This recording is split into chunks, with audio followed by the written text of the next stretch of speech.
Alors j'ai grandi et j'ai passé toute mon enfance dans les fermes de mes grands-parents, au milieu des animaux. J'ai eu mes premiers animaux, ma chatte et puis ensuite mon cheval, autour de 10 ans. J'ai fait avec mon cheval, j'étais cavalière, j'ai fait de la compétition. Ensuite, j'ai fait mes études, des études tout à fait standards en comptabilité et en gestion du personnel pour répondre à ce qu'on attendait de moi à l'époque. Et puis, à un moment donné, je me suis rendu compte que ça ne me correspondait pas tout à fait et j'ai choisi de changer de voie.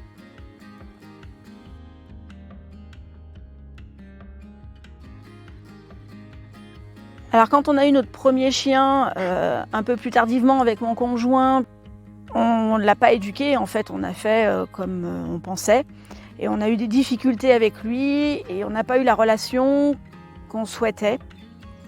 Et il s'est malheureusement fait écraser par une voiture.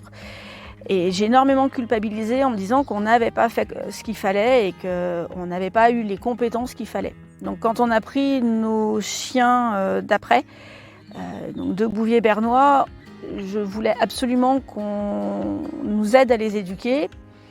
Et puis on s'est fait prendre au jeu en fait, on a commencé à faire de la compétition d'obéissance avec eux, on a fait plein de choses et j'ai commencé à donner aussi, à force d'avoir fait des stages, des formations, j'ai commencé à donner quelques cours dans le club canin de l'époque.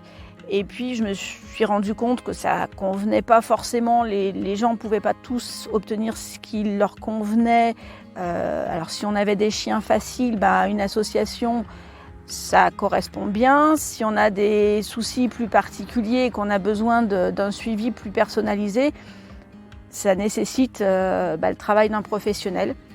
Et donc j'ai décidé de me former vraiment complètement et j'ai ouvert l'entreprise d'éducation canine en 2005.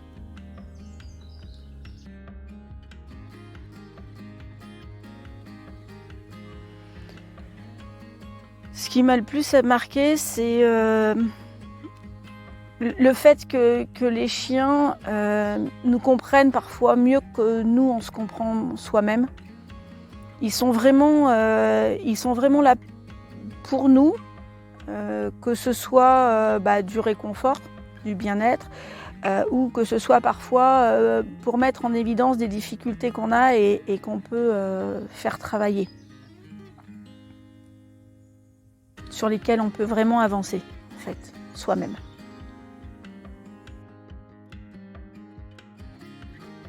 Alors au départ, j'étais comme tout le monde.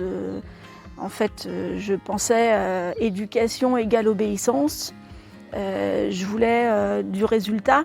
Donc j'étais extrêmement rigoureuse et exigeante, que ce soit avec le maître ou avec les chiens, tout en étant dans des méthodes d'éducation et d'apprentissage à la positif, qu'on appelle positif, avec des récompenses.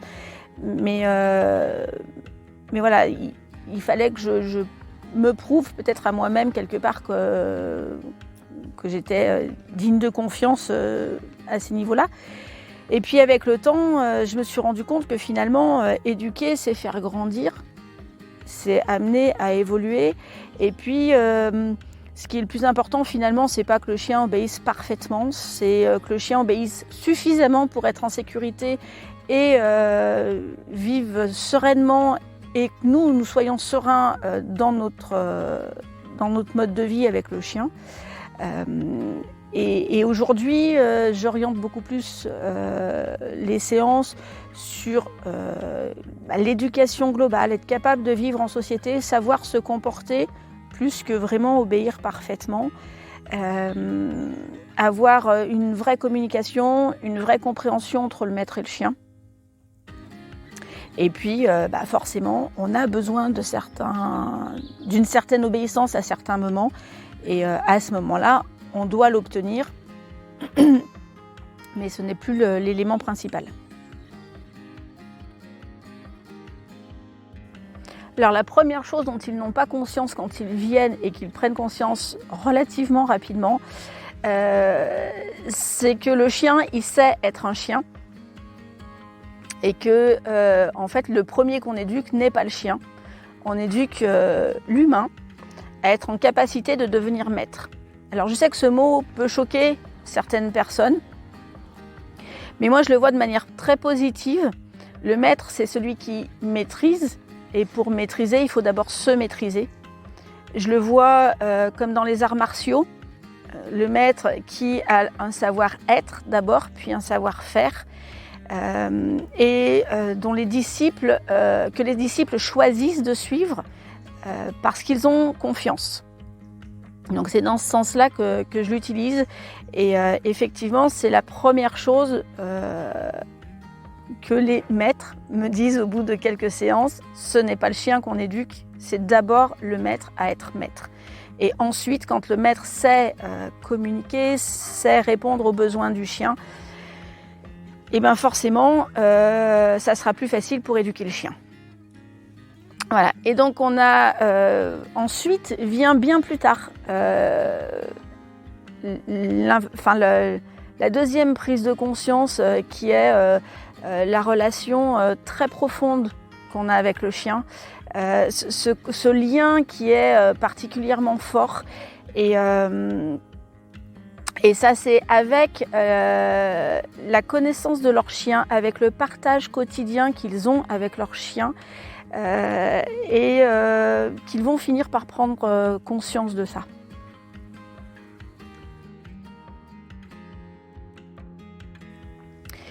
Oui, effectivement. Pour aller plus loin dans ce sens-là, sur cette prise de conscience-là que j'ai faite il y a longtemps et que les propriétaires de chiens font quand ils viennent régulièrement en éducation, j'ai mis en place une approche dans laquelle je travaille le trio, c'est-à-dire le chien, l'humain et la relation, pour améliorer, pour que le chien se sente mieux, pour que l'humain soit plus serein et plus épanoui, et que la relation en soit embellie.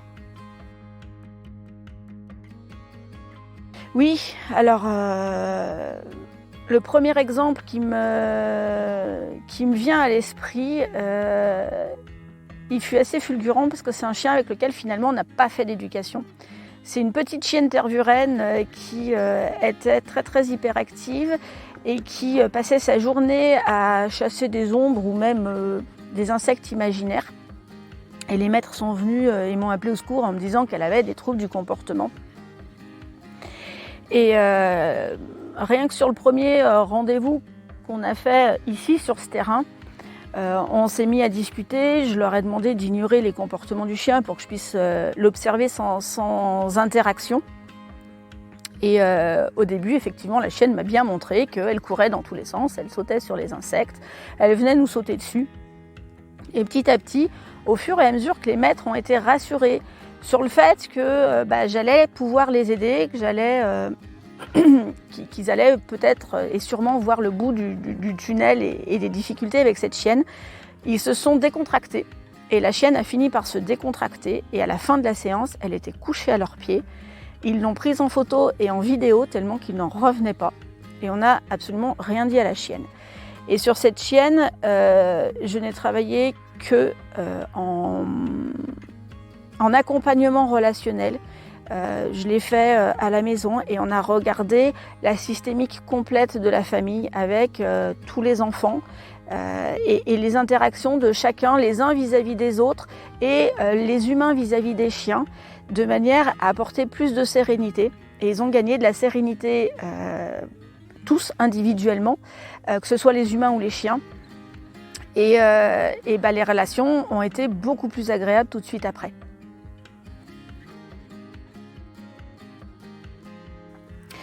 Ça s'adresse à toutes les personnes qui ont déjà éventuellement une belle relation ou pas encore avec leur animal et qui souhaitent encore l'améliorer. Ce sont des personnes qui aiment apprendre. Harley, viens.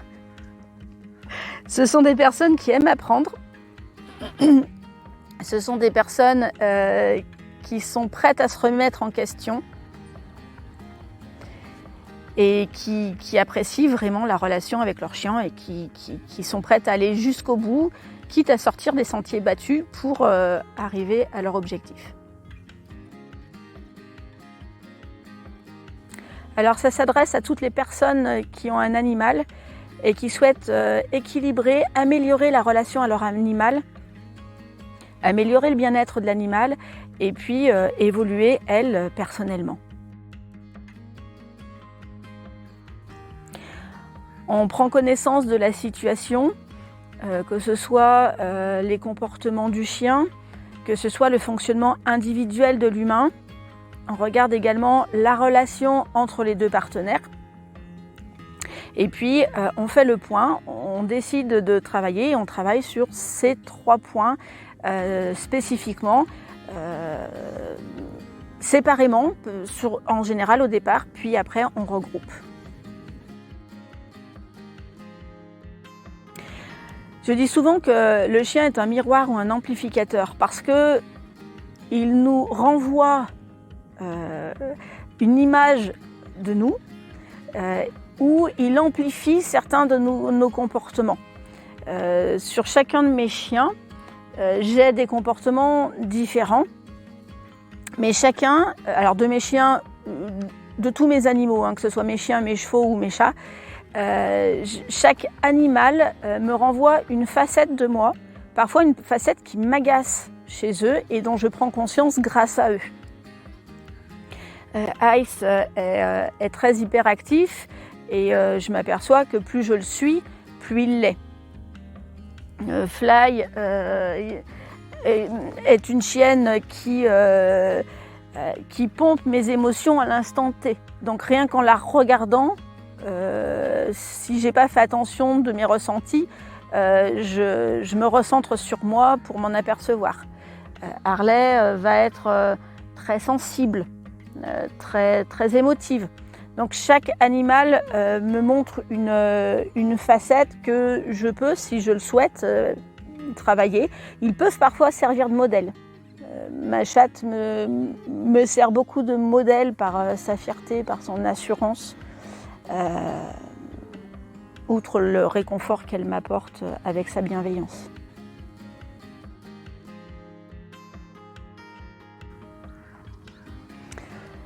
Alors, il en ressort en fonction de ce que les humains souhaitent et en fonction de ce qu'ils mettent en œuvre dans cet accompagnement, puisque je ne sers que de guide, que de liant.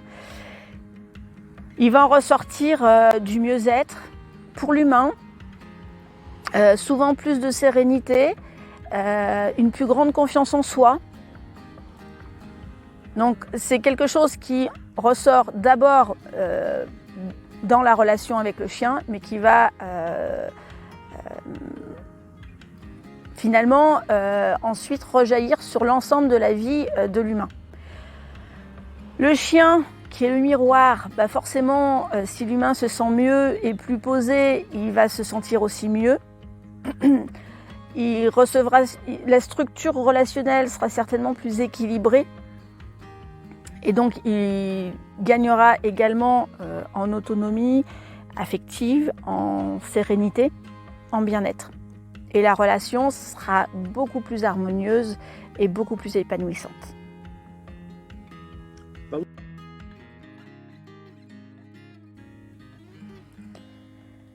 Je suis convaincue que les animaux entrent dans notre vie pour une bonne raison. Ils sont toujours là pour nous apporter quelque chose. Si on regarde aussi loin qu'on a eu des animaux, que ce soit pour de la garde ou la chasse dans les époques lointaines, que ce soit pour la gestion du troupeau. Donc là, on est sur des choses vraiment pratiques, mais également du réconfort.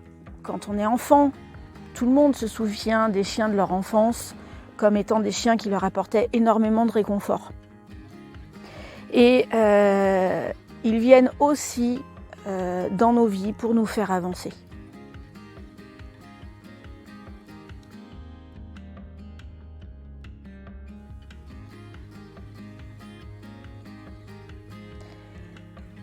Parce qu'ils le méritent bien, parce que si l'humain se sent mieux, on aura gagné pour l'humain, mais on aura gagné pour les animaux qui seront beaucoup moins maltraités,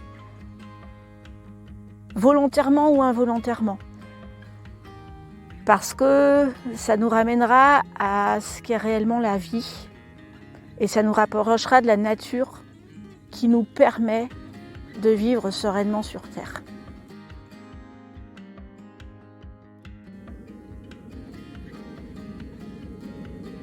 Observez-les, prenez note, analysez ce qu'ils vous montrent.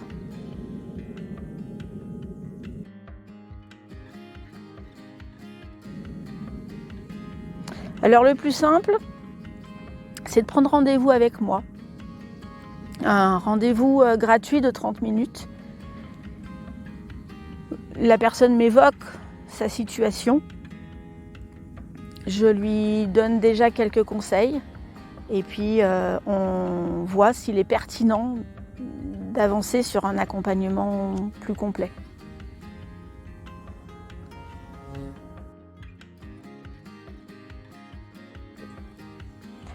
Alors ce que je leur conseille, c'est de prendre un moment, se poser avec leur animal, que ce soit chien, chat, cheval ou tout animal de compagnie. Et puis d'analyser comment ils voient leur relation, qu'est-ce qu'ils ressentent eux personnellement et dans leur vie générale, par rapport à leur animal et dans la vie générale, comment ils sentent leur animal, et puis qu'ils réfléchissent, est-ce que cette approche triangulaire qui prend en compte le comportement du chien, leur fonctionnement personnel et la relation qu'ils entretiennent avec leur animal peut les intéresser, et dans ce cas-là, on peut en discuter.